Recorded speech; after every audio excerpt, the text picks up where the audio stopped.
A lot of people I know who have tried real estate investing, be it buy-to-let properties or flipping houses, have fallen into the same trap, which is losing motivation or lack of self-discipline.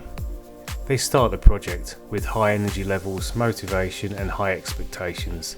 This motivation slowly dwindles away and the project changes direction into a less profitable venture or comes to a complete halt.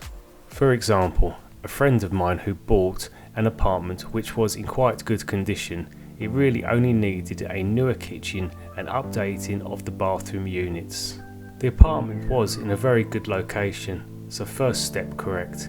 He bought it for a very good price. Second step correct. His plan was to update it and rent it out to local business people. It was a 2-bedroom apartment plus living room with views over a beautiful square with a beautiful church. On day one, he went in there and ripped the whole kitchen and bathroom out and then proceeded to knock a large doorway between the 2 large rooms.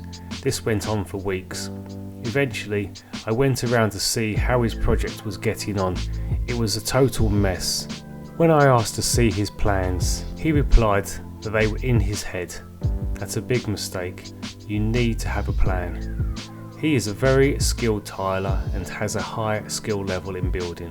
However, this was his first full apartment renovation. It goes to show that if you don't have a plan, you will come unstuck. Needless to say, his motivation and discipline disappeared and the project was never finished. Discipline and motivation. I read that with discipline, one discipline affects the next and so on. With my friend, he always worked in a dirty and untidy surroundings. He had tools laid around everywhere. One good discipline is to keep your workspace tidy. Maybe at the end of each day, clean up and put your tools away. When you arrive the next day to your project, you will feel so much better about your day.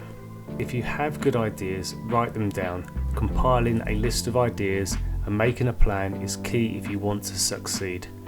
Don't rely on your memory to store all this information. Take photos, write down ideas and make a plan. My friend failed to do this and look what happened. Success is nothing more than a few simple disciplines practiced every day.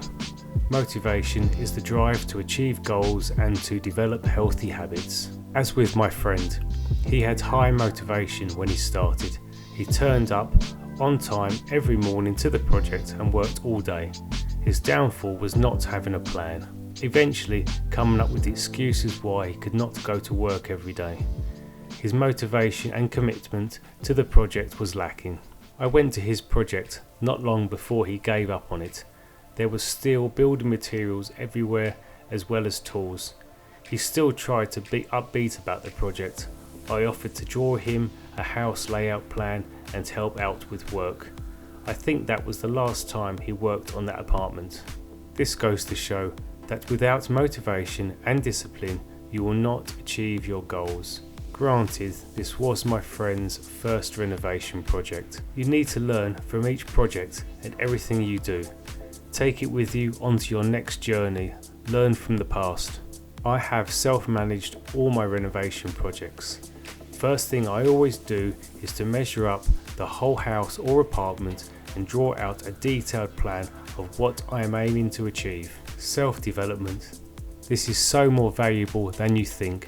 By learning one new skill, you can use it over and over again.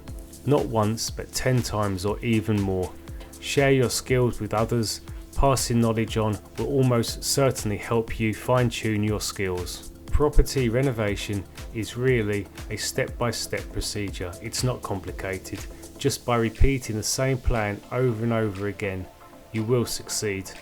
So have a good plan of what you want to achieve and take action. Get into a good habit of turning up every day and creating small goals. Completing small goals leads to large goals to completion. Completion leads to rental income to that final goal. To this day, my friend did not finish his renovation project. It still sits empty and gains no income. When buying properties for rental purposes, people do underestimate the amount of work involved. From searching to buying a property, to renovation and to finding suitable tenants and managing the properties. My friend was more of a builder than a landlord.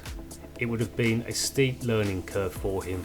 Stay motivated, break the jobs down, and with self-discipline, you have the skills for success.